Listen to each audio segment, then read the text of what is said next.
Alhamdulillah wassalatu wassalamu ala Rasulillah wa ala alihi wa sahbihi wa mawalah wa la hawla wa la quwata illa billahi wa ba'd. Baik, kita lanjutkan kajian kita, masih membahas tafsir dari surah Al-Fajr, dan kita masuk pada ayat ke-17. A'udzubillahi minasyaitonir rajim. Bismillahirrahmanirrahim. Kalla bal la tukrimunal yatim wa la tahadduna ala ta'amil miskin wa ta'kuluna at-turatha aklan lamma wa tuhibbunal mala hubban jamma. Allah Subhanahu wa ta'ala berfirman, sekali-kali jangan seperti itu. Bahkan kalian tidak pernah memuliakan anak yatim, dan kalian tidak saling mengajak memberi makan fakir miskin, sedangkan kalian memakan harta warisan dengan cara mencampurkan yang halal dan yang haram. Kemudian kalian mencintai harta dengan kecintaan yang berlebihan.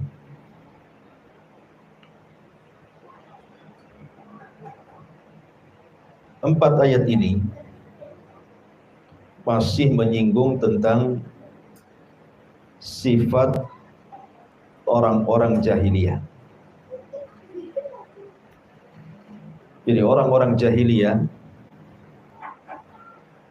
mereka menganggap bahwa kemuliaan itu dilihat dari harta. Kalau mereka diberikan harta banyak, mereka mengira bahwa mereka sedang dicintai Allah. Kalau kemudian harta itu dihilangkan, mereka merasa mereka sedang dihinakan Allah. Sebab itulah mereka bakhil. Makanya ketika kita membahas surah Al-Ma'un, salah satu penyebab kenapa para tokoh-tokoh Quraisy itu sulit masuk Islam, karena dalam hati mereka tidak ada rahmat, tidak ada kasihan. Dan itu diperlihatkan dan dipertontonkan oleh pembesar Quraisy kepada anak-anak yatim dan fuqara wal masakin. Ketika Abu Jahal, ada yang mengatakan Umayyah dan ada juga yang mengatakan tokoh yang lainnya dari tokoh-tokoh Quraisy, sedang menyembelih seekor unta.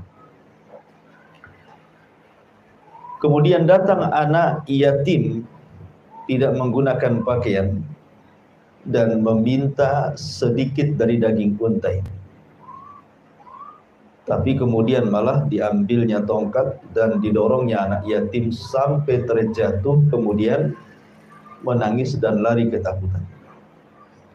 Sebab itu Allah turunkan ara'aital ladzi yukadzibu biki fadzalikal ladzi yad'ul yatim wa la yahuddu ala ta'amil miskin. Tidakkah kau lihat para pendusta agama itu? Mereka adalah orang-orang yang menghardik anak-anak yatim dan tidak mengajak manusia untuk memberi makan fakir miskin. Kalau seandainya para pembesar itu memiliki sedikit rahmat saja, mau membantu para fuqara wal masakin, tentu cahaya hidayah akan masuk ke hati-hati mereka. Tapi ketika dihilangkan perasaan rahmat, berubahlah menjadi keras hati. Dan ketika keras itulah sulit hidayah masuk. Itulah perangai orang-orang Arab, di mana mereka berbangga dengan harta yang kemudian dengan kebanggaan itu mengarah kepada kebakhilan. Lah salah satu bentuk bakhil di sini Allah Subhanahu wa taala mengatakan kalla bal la tuqrimunal yatim. Sekali-kali jangan seperti itu. Bahkan kalian tidak pernah memuliakan anak yatim. Disebut yatim itu barang siapa yang meninggal ayahnya, bukan ibunya. Kalau bahasa kita, kalau meninggal ibu disebut piatu gitu. Tapi dalam Islam tidak ada, yang ada yatim saja. Yatim itu anak yang ditinggal mati oleh ayahnya. Kenapa? Karena biasanya kalau seandainya ayahnya masih hidup dan yang meninggal ibundanya, kemudian ayah ini menikah lagi dengan ibu yang lainnya, kebiasaannya biasanya menyayangi anaknya. Biasanya, walaupun ada juga ibu tiri yang menyiksa anak tirinya sampai keluar lagi. Tapi umumnya biasanya ibu tiri itu sayang dengan anak tirinya karena dia menghormati suaminya. Tetapi sangat jarang sekali kalau seorang istri yang ditinggal mati oleh suaminya menikah lagi dengan seorang laki-laki, kesayangan seorang ayah yang bukan ayahnya, itu biasanya sedikit. Bahkan tak jarang menelantarkan atau tidak adil di dalam memberikan kasih sayang kepada anak dia dan anak bawaan istrinya. Biasa seperti itu. Makanya kemudian dalam Islam orang yang mati ayahnya itu disebut yatim, karena tulang punggungnya sudah tidak ada lagi. Walaupun ada yang kemudian melebarkan definisi yatim itu, bukan hanya sekedar ditinggal mati ayahnya saja. Bahkan kalau seandainya kemudian ayahnya meninggalkan dia setelah menceraikan ibunya, kemudian pergi antah berantah dan tidak bertanggung jawab kepada anaknya dan juga kepada istrinya, pergi begitu saja, itu juga ada yang mengatakan berarti anak itu disebut yatim karena tidak ada tanggung jawab orang tuanya. Bahkan terkadang yang seperti ini ayahnya masih hidup tetapi ditinggalkan setelah bercerai dengan istrinya. Terkadang kondisinya lebih parah dibandingkan yang betul-betul ditinggal mati oleh ayahnya. Karena ada juga yang ditinggal mati ayahnya, ayahnya punya warisan. Sehingga kemudian anaknya itu dapat warisan dari harta ayahnya kan gitu. Tapi kalau ayahnya masih hidup setelah cerai dengan pasangannya kemudian pergi entah berantah, dia tidak meninggalkan warisan. Terkadang hartanya diambil, kawin lagi dia. Sehingga anak itu kemudian terlantar bersama ibunya. Tetapi definisi di dalam syariat bahwa yatim itu kalau ditinggal mati ayahnya, karena ayahlah yang bisa melindungi anaknya dan sebagai tulang punggungnya. Kita tahu bahwa di antara keistimewaan memuliakan anak yatim itu bukan sekedar untuk memperbaiki diri kita saja, tetapi juga memperbaiki anak keturunan kita. Tentu memperbaiki kita maksudnya melembutkan hati. Karena siapa yang keras hatinya, kata Rasul, maka lembutlah kepada anak yatim, niscaya Allah lembutkan hatinya. Adapun memperbaiki keturunan, karena kalau kita berbuat baik kepada anak yatim orang lain, kalau seandainya kita sudah tua, sudah tidak bisa apa-apa, maka anak-anak kita akan berbuat baik kepada kita. Tapi kalau seandainya kita jahat kepada anak yatim, jangan salahkan anak-anak kita jahat kepada kita. kama tadinu tudan, kaidahnya. Sebagaimana kita memperlakukan anak yatim dengan cara seperti itu, maka anak-anak kita juga akan memperlakukan kita yang sama sebagaimana kita memperlakukan anak yatim. Jadi faedahnya besar gitu ya. Kalau kita sayang dengan anak orang lain, terutama anak-anak yatim, maka itu akan diwariskan kepada anak-anak kita sehingga anak kita sayang dengan kita.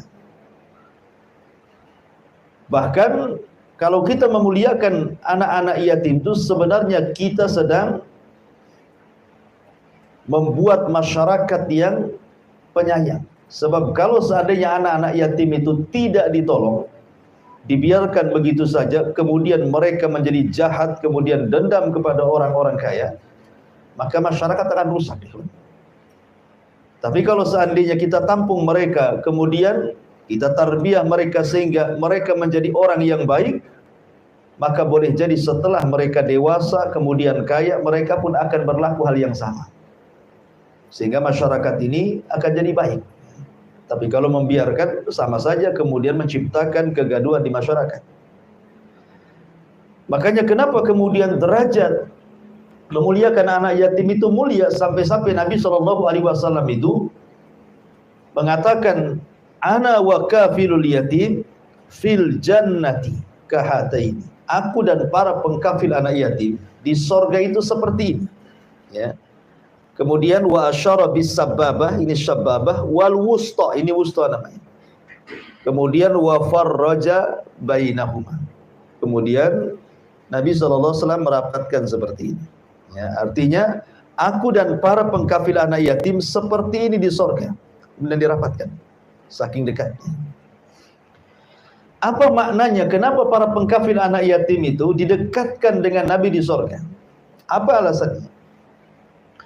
Disebutkan di dalam beberapa pensyarah hadis, di antaranya disebutkan dalam syarah Sunan Tirmidzi. Kenapa hikmahnya? Apa hikmahnya? Kenapa kemudian orang yang mengkafil anak yatim itu dekat dengan Rasul?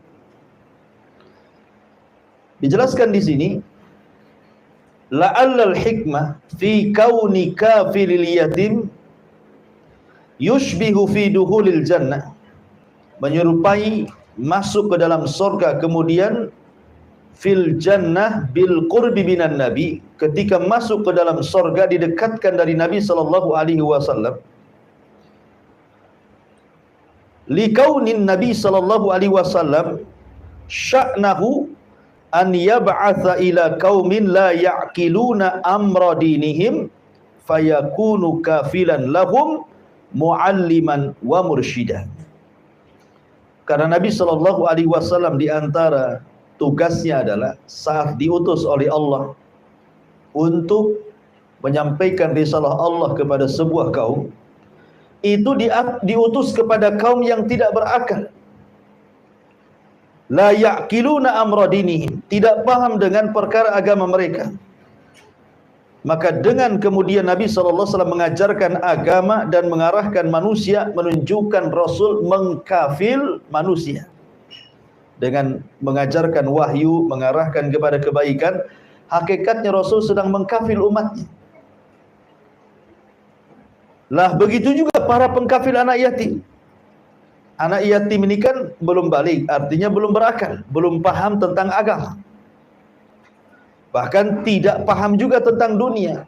Jadi kalau seandainya kita ajarkan, bukan hanya kita berikan nafkah, kita ajarkan dia ilmu, kita arahkan dia kepada kebaikan, kita ajarkan adab-adab, maka seolah-olah posisi kita sama dengan posisi Nabi. Ya, kalau Nabi mengajarkan, mengarahkan umatnya dan mengkafil mereka. Kalau pengkafil anak yatim, menjaga anak yatim, mengajarkan dan mengarahkan juga. Jadi ada kemiripan di sini. Makanya karena ada kemiripan, maka para pengkafil anak yatim itu, kata Nabi, seperti ini di sorga dengan saya. Itu ada salah satu yang mencoba untuk menggali hikmahnya. Kenapa pengkafil anak yatim itu ada kedekatan? Bahkan ketika Nabi SAW membuka pintu sorga, Kan manusia tidak bisa masuk surga itu, karena di antara syafaat khusus Rasul itu tidak ada yang bisa memasukkan manusia ke dalam surga kecuali Nabi. Bahkan para Nabi sendiri tidak bisa masuk surga karena pintunya tidak bisa dibuka. Yang bisa membuka pintu surga kan cuma Nabi. Karena Rasul yang mengatakan, ana awwal man aftatihu babal jannah. Sayalah orang yang pertama kali membuka pintu surga. Tiba-tiba kemudian ketika Rasul hendak melangkah ke dalam surga, ada seorang wanita yang hampir mendahului Nabi. Kemudian dicegah. Kemudian Nabi SAW bertanya, siapakah? Kenapa engkau hendak mendahului diriku masuk ke dalam surga? Maka wanita ini mengatakan, saya adalah seorang yang mengkafil banyak anak yatim. Coba bayangkan sampai mau mendahului Rasul masuk surga tuh. Ya, ibu yang senantiasa mengkafil anak yatim. Menunjukkan bahwa keutamaan yang besar bagi para pengkafil anak yatim. Ma'asyiral muslimin yang dimuliakan Allah Subhanahu wa taala. Bahkan dalam sebuah hadis yang dikeluarkan Abu Ya'la dan juga At-Tabrani serta Imam Ahmad dengan sanad yang hasan, man dhamma yatiman bainal muslimin fi ta'amihi wa syarabihi hatta yastaghniya anhu wajabat lahul jannah. Barang siapa yang memasukkan anak yatim ke dalam makanannya, ke dalam minumannya, sampai anak yatim merasa cukup dengan diri kita kepada dia, maka orang ini sudah layak masuk surga. Nabi SAW adalah anak yatim, dan dia juga abul aitam, bapaknya anak yatim.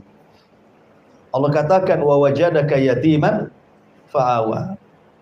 Allah dapati engkau Muhammad dalam kondisi yatim dan Allah berikan penjagaan.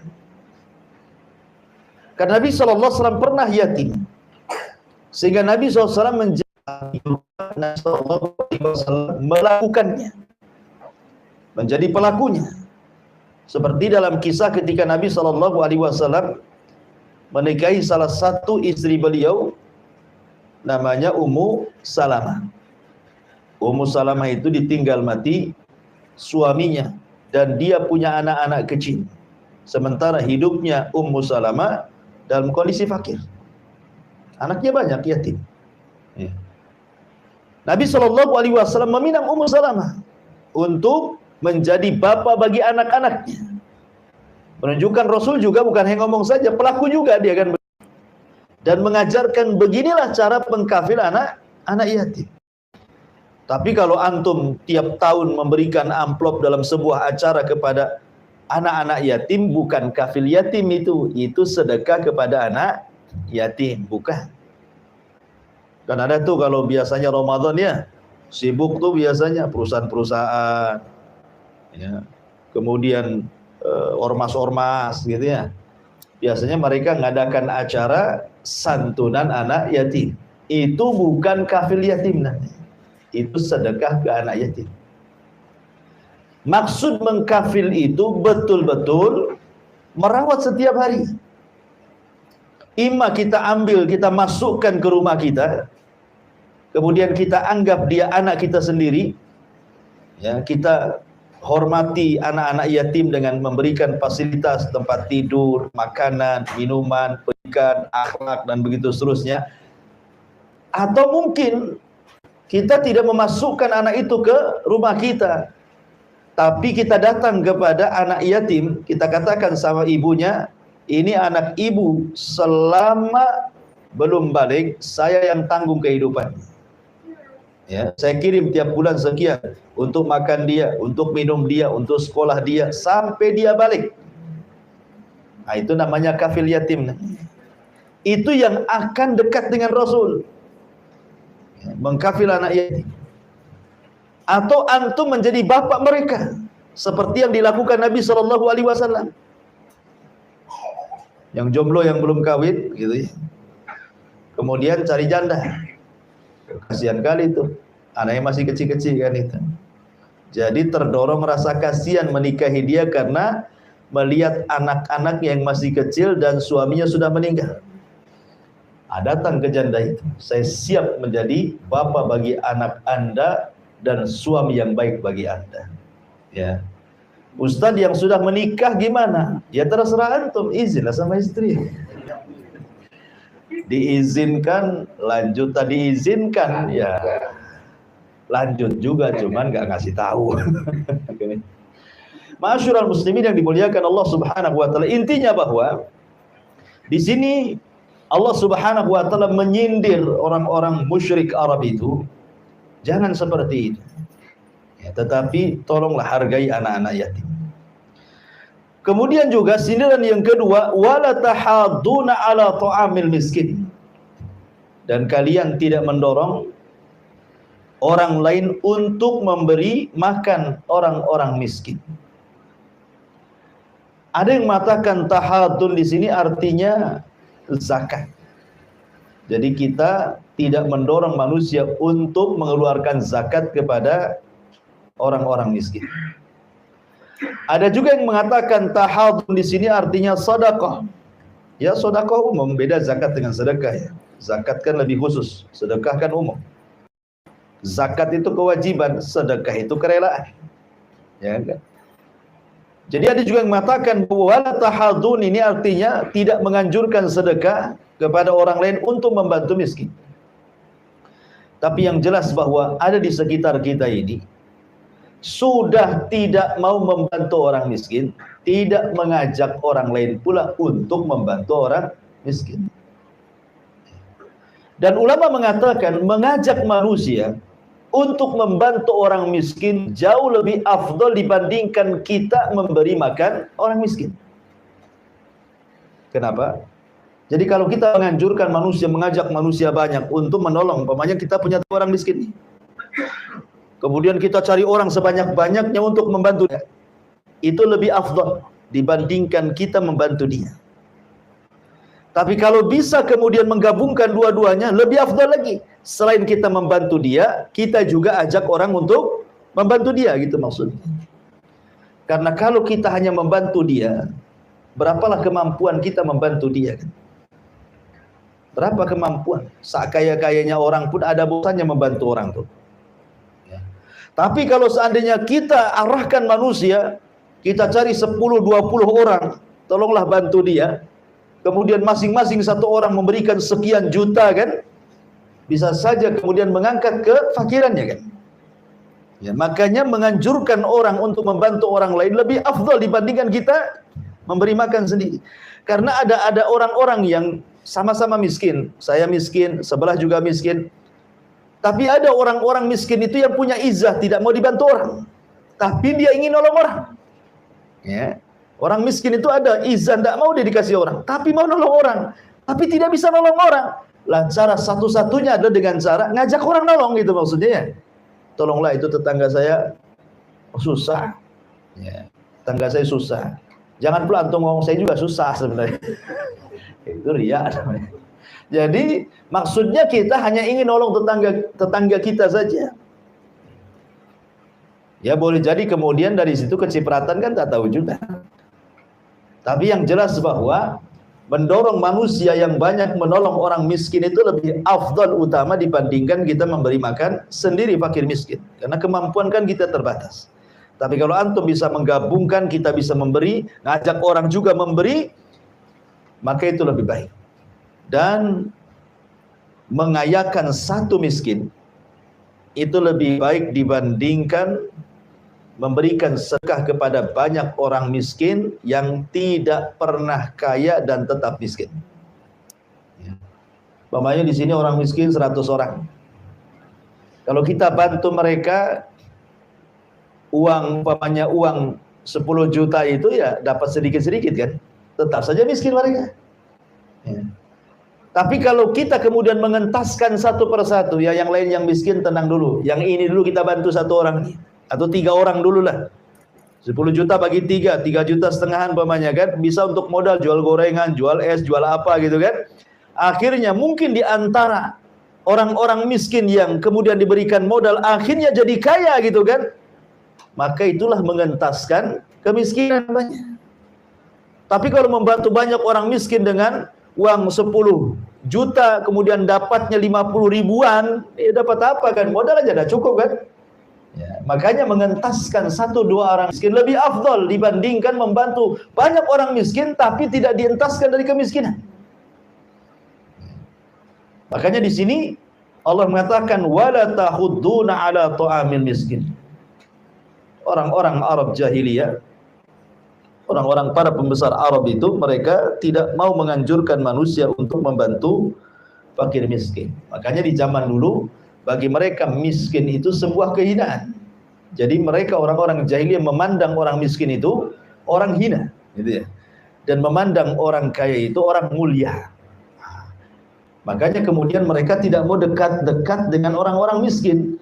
Bahkan ada para pembesar yang datang kepada Nabi SAW dan hendak masuk Islam itu mensyaratkan agar agama Rasul itu dipenuhi orang kaya dan orang-orang lemah itu dikeluarkan dari agamanya. Seperti Bilal, Obab, ya, Zunairah dan yang lainnya gitu ya.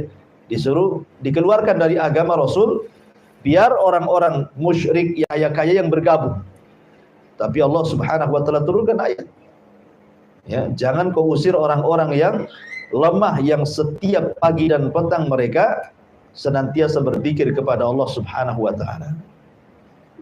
Wala tahuddu ala ta'amil miskin. Kemudian wa ta'kuluna turatha aklan lamma. Dan kalian memakan harta waris dengan cara mencampur adukan. Karena di zaman jahiliyah wanita tidak dapat waris. Di zaman jahiliyah itu yang dapat waris hanya laki-laki. Wanita itu tidak punya nilai. Baru setelah datang Islam, baru kaum wanita dihargai. Harusnya bersyukur para wanita hari ini dengan adanya Islam. Seandainya Islam tidak ada, kemudian tradisi jahiliyah masih ada, tentu tidak ada harganya seorang wanita. Tiba-tiba di zaman sekarang wanita sudah dimuliakan dengan Islam, mau pula mereka meneriakkan emansipasi, kebebasan wanita, ingin kayak jahiliyah lagi. Ya. Jadi orang-orang jahiliyah seperti itu, tetapi juga masih ada juga di negeri kita kan. Di negeri kita itu ada beberapa tempat itu yang aneh. Kadang-kadang laki-laki yang tak dapat, ya kan? Ada tuh di sebuah daerah itu semua harta waris untuk perempuan. Jadi kalau orang tuanya meninggal, laki-lakinya terusi dari rumah. Kasihan dia. Ya. Harusnya dia dapat banyak, dia pula kemudian terusi dari rumah orang tuanya, nggak dapat apa-apa. Tapi juga ada di sebagian tempat yang juga berusaha yang laki-laki itu menguasai warisnya wanita, dan itu kebanyakan. Kebanyakan apalagi kalau seandainya laki-laki ini yang paling tua dari keluarga. Oh, dia yang paling banyak dapatnya. Sudah bagiannya dapat, ngambil pula bagian adik-adiknya. Nah, itu tradisi jahiliyah itu. Karena tradisi jahiliyah itu mencampur adukan antara harta halal dengan harta haram dari harta waris.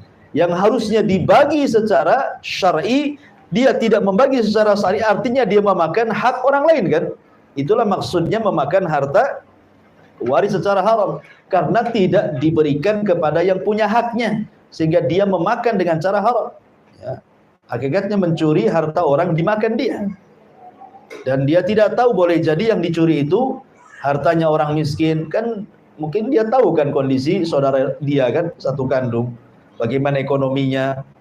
Boleh jadi dia punya anak yatim, dan begitu seterusnya kan. Makanya di sini Allah singgung wa ta'kuluna turatha aklan lamma. Dan bahwa harta waris itu biasanya tidak berkah, karena didapat dengan cara mudah, maka hilangnya pun dengan cara mudah biasanya harta waris. Ada orang yang dapat tanah seluas-luasnya dari orang tua, ya, karena bukan hasil jerih payah dia, ya enteng saja. Dia dijual satu kapling, akhirnya habis. Rumahnya dijual, ngontrak dia. Harusnya jadi tuan takur. Belakangan dia pula yang ngontrak. Kenapa? Karena kita tidak tahu juga ya. Kita kan hanya melihat dohir, warisan orang tua ya dohirnya saja halal. Tapi kan terkadang kita tahu orang tua itu kerjanya apa. Mendapatkan tanah itu dari mana duitnya kan. Harta halal ke harta haram, terkadang sebagian anak itu tahu bahwa harta itu Sebenarnya tidak beres. Mungkin orang tuanya dulu dapat judi togel, umpamanya kan. Dapatlah dia miliaran orang tua, beli apartemen, beli ini, beli itu kan. Akhirnya meninggal, anaknya tahu sebenarnya ini hasil itu. Sudah tahu itu hasil haram, kemudian rebutan pula dengan saudaranya untuk mengambil yang haram tadi kan gitu ya. Nah, jadi tidak berkah jadinya. Ya, kebanyakan begitu. Kebanyakan orang yang memperebutkan waris itu sebenarnya itu memperebutkan harta yang tidak berkah sebenarnya. Makanya banyak bunuh-bunuhan gara-gara waris. Ya kan? Banyak bunuh-bunuhan.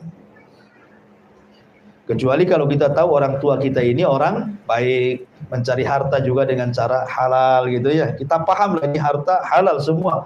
Saya tahu orang tua saya kerja apa. Ya tentu insya Allah harta itu berkah. Yang tidak berkah itu kalau seandainya rebutan hartanya itu. Akhirnya yang satu memakan harta yang lainnya. Itulah yang Allah katakan wa ta'kuluna turatha aqlan. Lah tiga perkara ini tentu ada penyebabnya. Kenapa orang tidak mau menolong anak-anak yatim, memuliakan anak-anak yatim padahal besar pahalanya? Kenapa orang tidak mau mendorong orang-orang untuk membantu para fakir miskin? Kenapa pula kemudian orang berani kemudian mengambil hak orang lain dalam warisan? Sebabnya ayat terakhir ini. Wa tuhibbunal mala hubban jamma. Karena kalian terlampau mencintai harta berlebihan. Gitu ya. Kalau orang sudah mencintai harta berlebihan, harta itu sirru tughyan, rahasia bejatnya manusia. Harta itu rahasia bejatnya manusia. Sehingga dengan harta itulah hawa nafsu mendorongnya sehingga tidak mau menghargai anak yatim, tidak mau menolong fakir miskin, bahkan rela mengambil harta orang lain.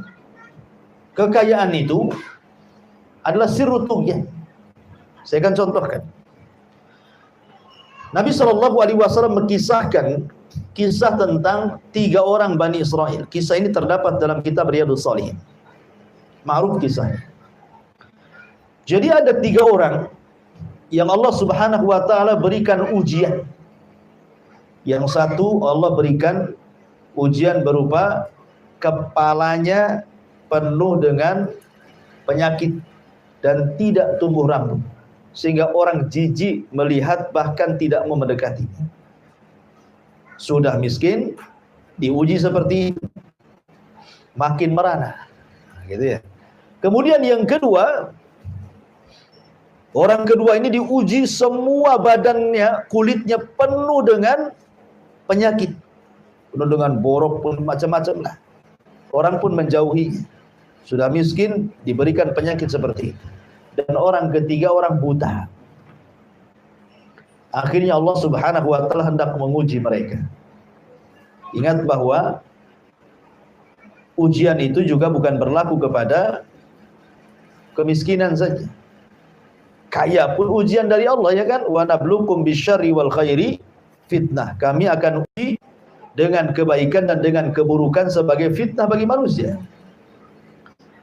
Datanglah malaikat, kemudian mencoba mendatangi orang yang pertama itu, yang kepalanya banyak penyakitnya dan tidak tumbuh rambut itu. Bertanya, wahai fulan, seandainya nih, engkau punya angan-angan, kira-kira angan-anganmu apa? Gitu ya. Maka dia mengatakan, aku tidak punya angan-angan kecuali Allah sembuhkan penyakit kepalaku, Allah tumbuhkan rambut di kepalaku, dan Allah berikan rambut yang indah sehingga manusia tidak menjauhi dan membenci diri. Karena di zaman itu kan rambut itu kan luar biasa ya, mahkota di zaman dulu kan. Kalau di zaman sekarang ya biasa aja lah kan. Oh di zaman dulu ya, jangankan rambut di kepala, potongan rambut saja dijual orang dulu itu. Ya, jadi nggak dibuang tuh kalau seorang wanita memotong rambut, itu dijual tuh rambutnya untuk gelung kan. Mahal orang dulu itu. Jadi dulu itu memang bergaya itu dengan kepala. Ya, kalau sekarang enggak perlu mau botak, mau ada duit apa, mau ada rambutnya, yang penting tebal aja lah dompetnya. Banyak perempuan datang. Bahasanya seperti itu ya. Kalau orang dulu kan penampilannya biasanya dari rambut ya. Makanya kemudian orang ini meminta indahkan rambutnya. Kemudian akhirnya Malaikat yang menjelma manusia ini berdoa kepada Allah, kemudian diusaplah kepala orang itu. Tiba-tiba semua penyakitnya rontok. Kemudian tumbuhlah rambut yang sangat indah. Tidak ada rambut seindah orang ini di kampung itu. Sehingga orang pun tidak jijik dan orang pun senang dengan dia, bahkan memuji rambutnya. Akhirnya kemudian sebelum pergi malaikat ini mengatakan, dari sekian hewan ternak, hewan mana yang kau sukai? Maka dia mengatakan, aku suka seekor unta. Diberilah unta bunting. Kemudian setelah itu malaikat ini pindah ke tempat lain, ke tempat yang kulitnya penuh dengan penyakit. Orang pun jijik mendekat, tidak suka. Maka pertanyaannya sama, kalau engkau berangan-angan, kira-kira angan-anganmu mau apa?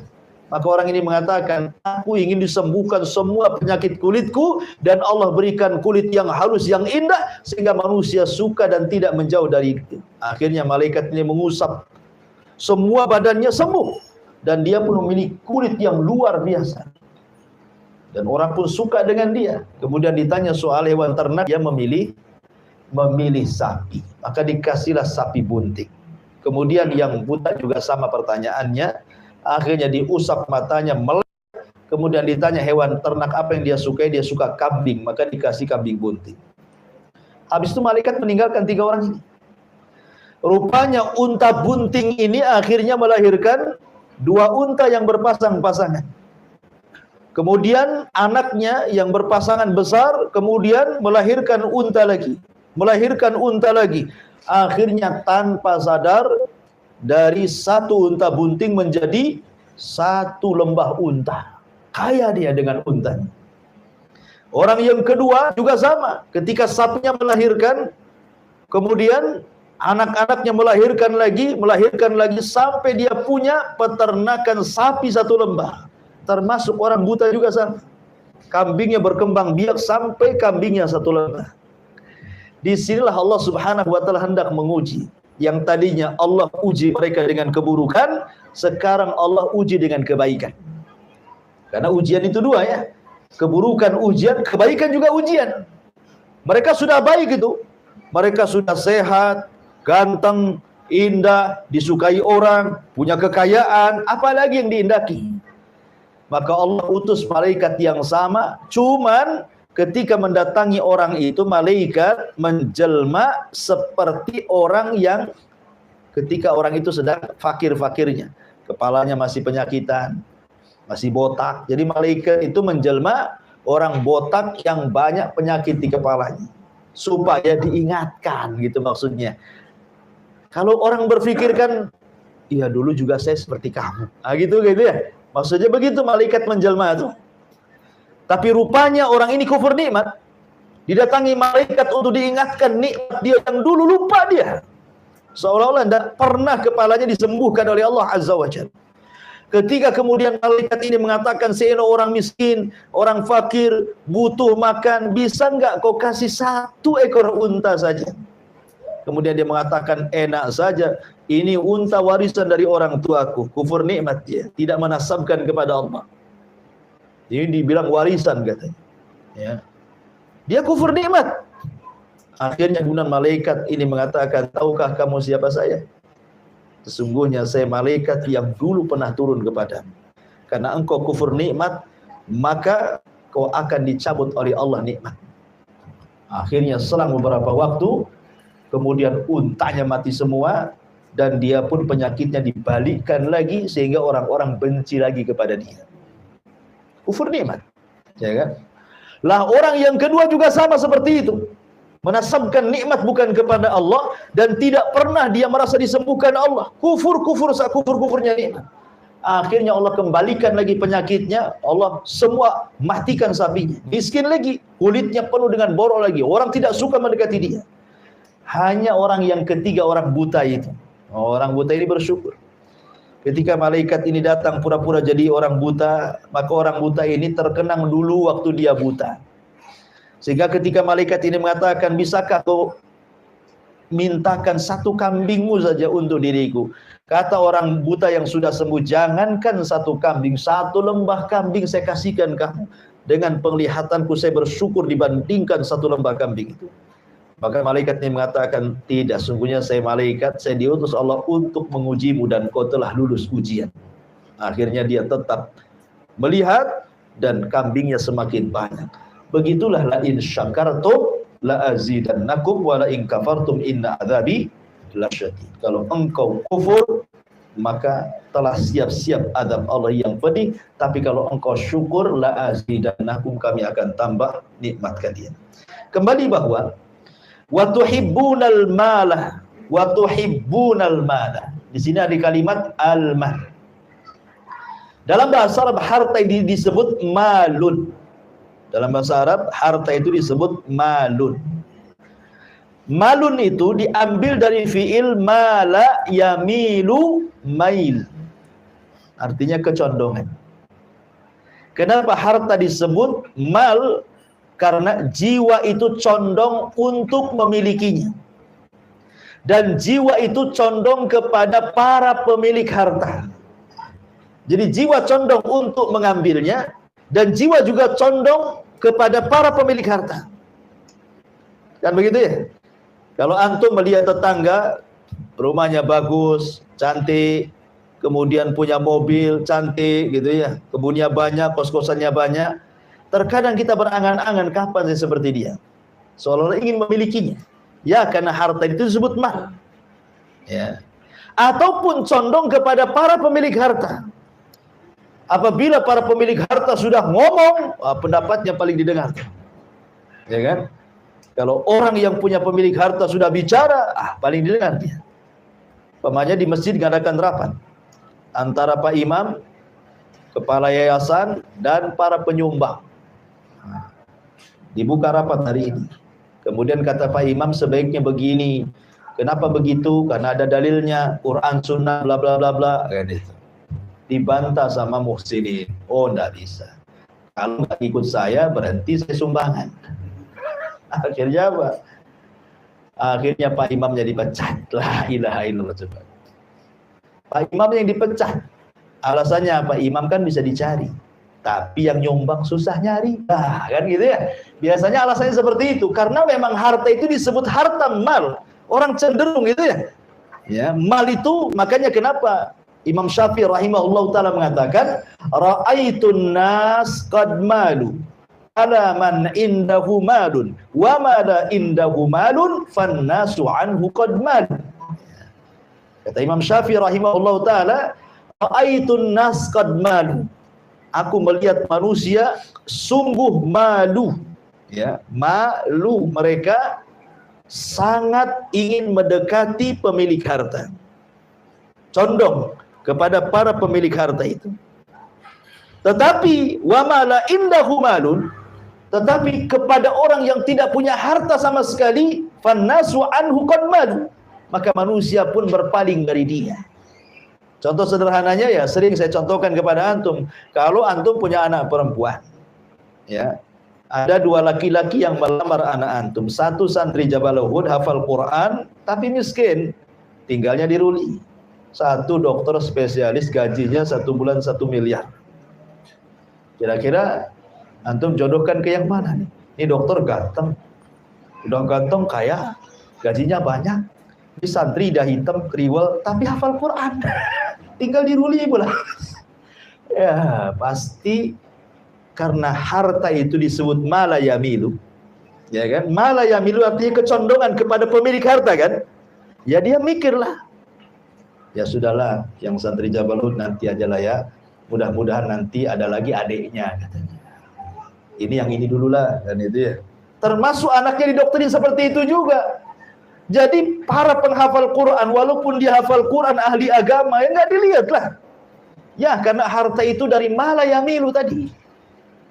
Ya, kecenderungan orang itu tidak mau kepada yang tidak punya harta. Selain yamilu ala nafsihi, juga yamilu ala ghairihi gitu ya. Selain dia ingin memiliki untuk diri sendiri, dia pun memandang kepada para pemilik harta orang lain. Seperti itulah disebut mal.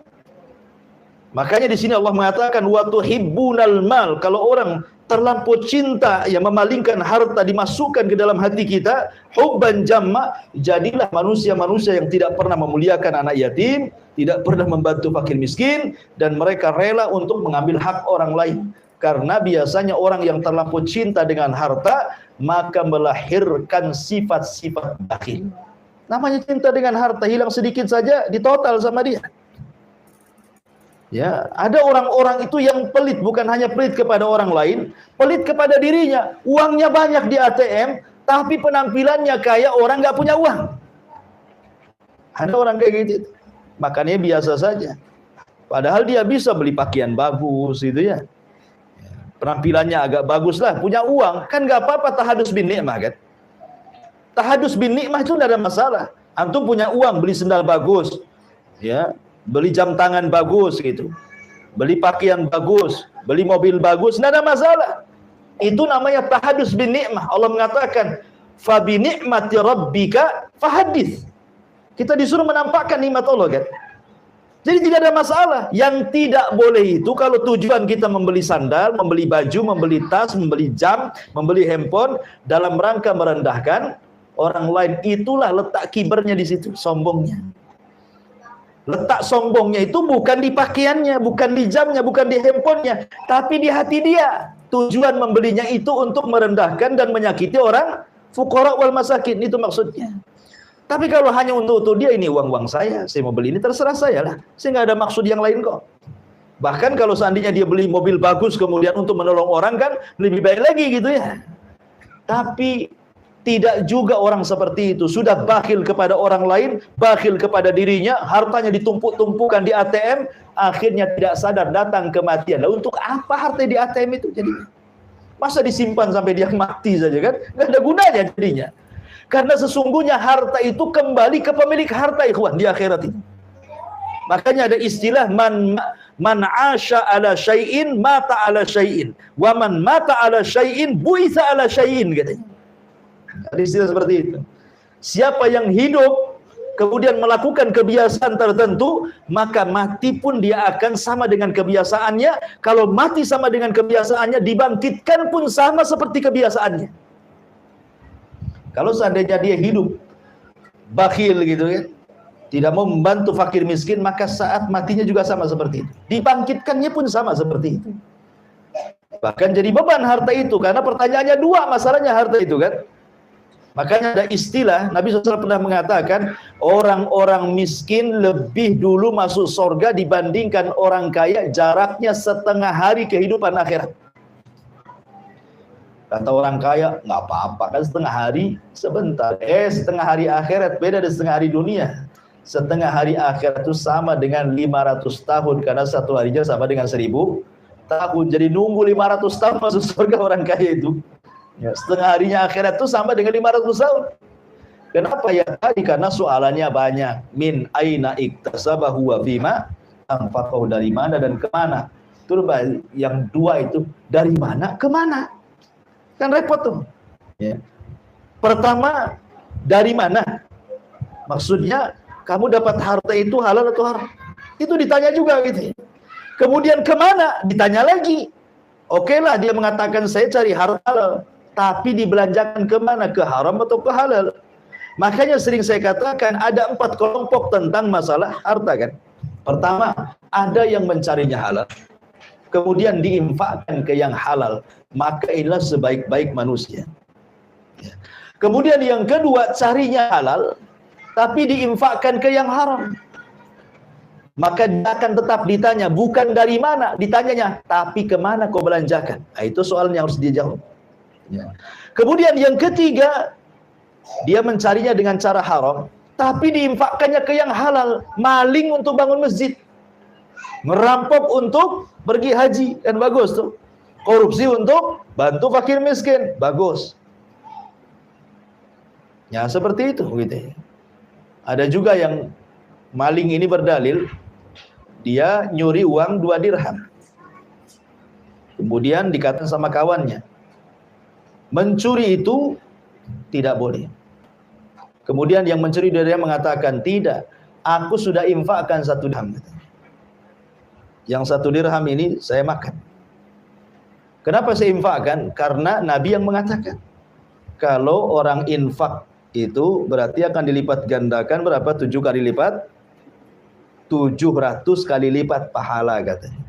Berarti kalau saya, ini yang 1 nih, berarti sudah ketutup dengan 700 kali lipat itu. Jadi sisanya masih 699 lagi gitu ya. Ini yang nutup yang 1. Dia tidak sadar bahwa yang diinfakkan itu harta haram. Artinya bahwa pertanyaannya, dari mana kau dapatkan? Ini ditanya, dari mana kau dapat? Kemana kau belanjakan? Kalau Anda mencari harta dengan cara yang haram, Allah itu thayyibun la yaqbalu illa thayyiban. Apa dapat pahala? Tidak, karena Allah itu maha baik, tidak menerima kecuali yang baik-baik. Jadi jangan menghayal dapat 700 kali lipat itu.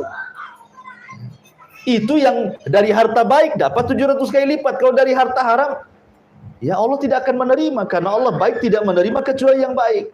Dan yang lebih parah, sudah nyarinya haram, dibelanjakan ke yang haram. Pasang togel untuk zina. Nah, itu kan masalah. Pasang togel untuk beli khamar. Berjudi untuk main perempuan, berjudi untuk membunuh orang gitu ya. Jadi itu kalau itu udah kuadrat dosanya. Jelas tuh pertanyaannya, dari mana dan kemana, ya kena tuh. Baik, kembali bahwa wa tuhibbunal mala hubban jamma. Di sini Allah Subhanahu wa taala ingin menyebutkan sebab rahasia jahatnya orang itu karena terlampau mencintai harta, dan itulah yang dilakukan orang-orang Arab jahiliyah. Karena konteks ayat ini kan ditujukan kepada mereka, tetapi dalam bahasa usul Quran, al-ibratu bi umumil lafzi la bi khususi sabab. Sebuah pelajaran itu bukan karena sebab turunnya, tapi karena umum lafadznya, sampai juga mencakup kita kalau sifatnya seperti mereka.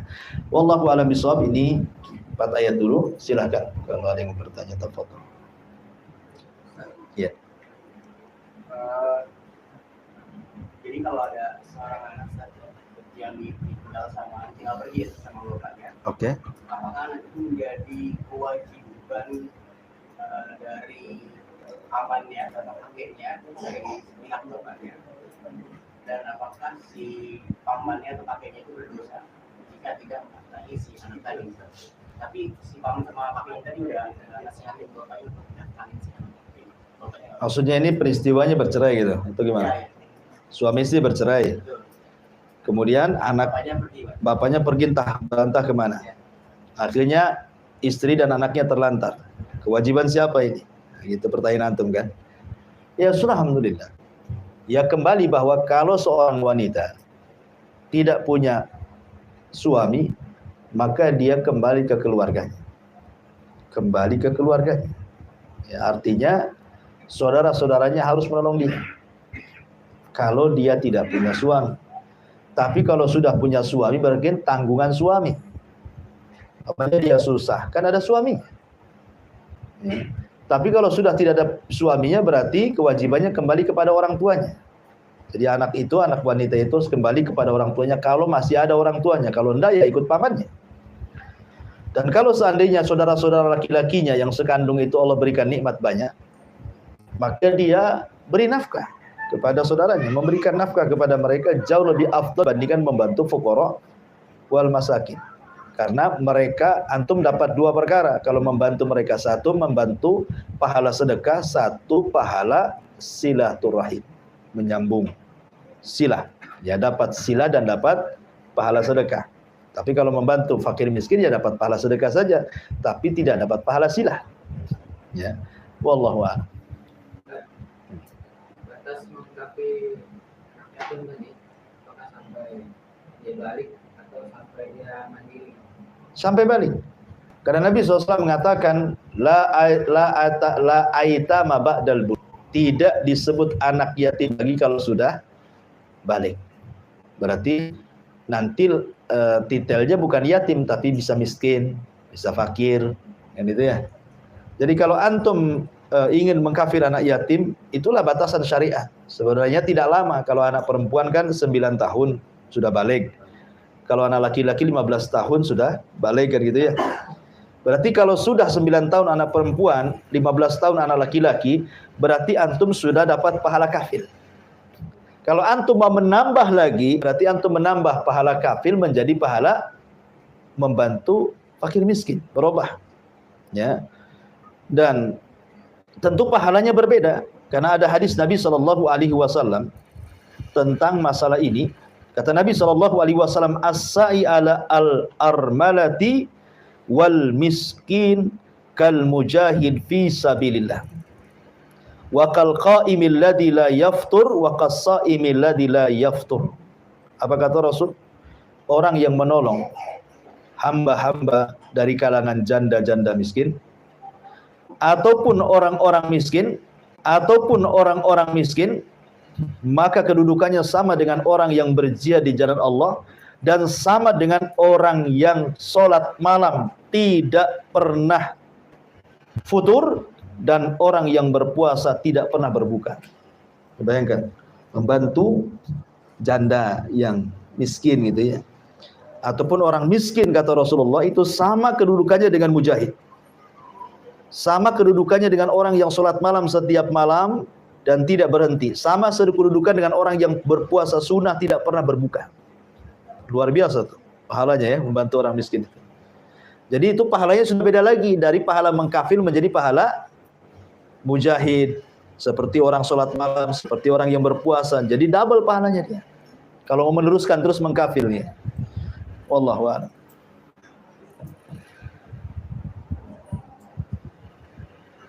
Iya, Bang. Kan tadi mengataskan kemiskinan orang itu lebih afdal daripada kita masih mengataskan orang miskin jadi kita terus gitu. Oke.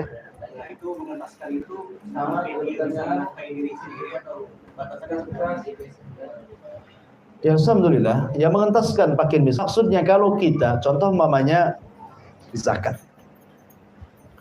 Kalau dulu ada istilah di masjid-masjid itu, zakat fitrah sampai numpuk segulung pakai beras. Alasannya kenapa kami pakai uang?